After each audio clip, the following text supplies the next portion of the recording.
What is up, guys? I'm Josh Power. I'm out here walking right now, and I want to talk to you about post-activation potentiation and whether or not you should be doing it.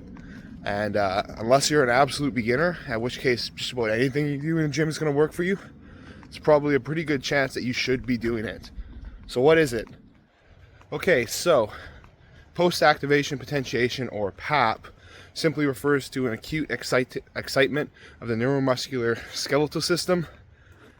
So the reason I'm even bringing this up is because I saw a video with Dr. Mike Israetel about power building, and he was talking about the PAP effect from working up to a heavy single or triple, something at like 90 to 95%, and then backing off and doing your working sets after. And Jared Feather also put out another video on it, a very short one, right? So there must be some sort of merit, or at least potential for truth in there, right? This is also similar to how I kind of powerlifted back in the day. I would work up to a couple of working sets super heavy and then do a ton of back off accessory work. Super heavy to bench press, 3 sets of probably 2 to 3 reps, maybe a single if it was prescribed that day. And then my accessory work would be like banded bench press, slingshot bench press. I used to have like a stability type of bench press, right, where I would hang like weights or use a bamboo bar or something like that. So I had a ton of variation. This is kind of a similar thing. You work up to a very heavy load, you prime the nervous system best, you get the most amount of muscle activation. Now, it's not great for building muscle, sure, like anything will build muscle, but it's not the best. But what it does do is it gets all the muscles firing, right, because they have to activate everything. And then when you go to your working sets, you have a better recruitment of your muscles.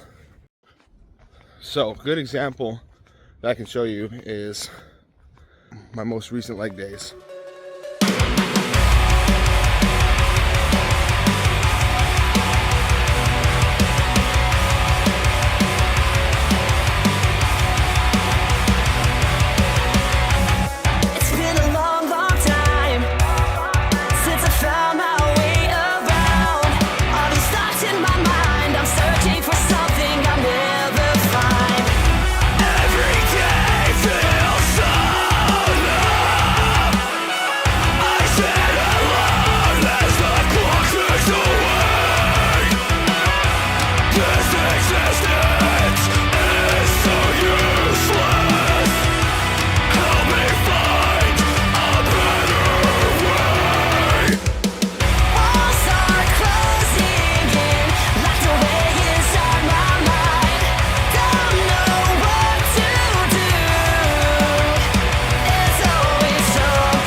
Last time I squatted, I did 260 for 10, then for 12, and then for 10 again.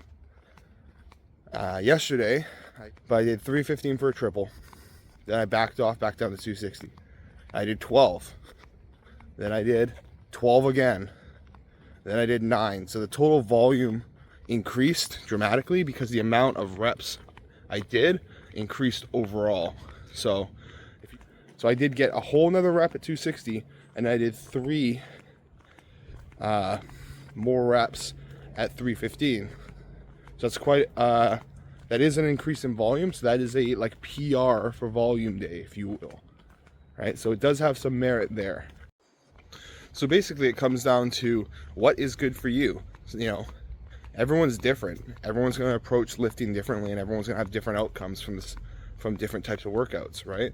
So if you're beyond beginner stage and you're running into kind of like a wall in training, maybe a little stagnant or something like that, give it a try, right? If it doesn't work, it doesn't, you know, if it doesn't help you out, no worries. Just change up what you were doing before. Go back to what you were doing before. This isn't like, there's no cookie cutter answer to how to lift weights. There's no one size fits all. You have to find what works for your body, because ultimately it's you in the cage, on the bench, you know, no one else. And the simple answer is just try and work a little harder every day, right? Try and be a little better every day is what I like to say. So I will see you guys in the next one.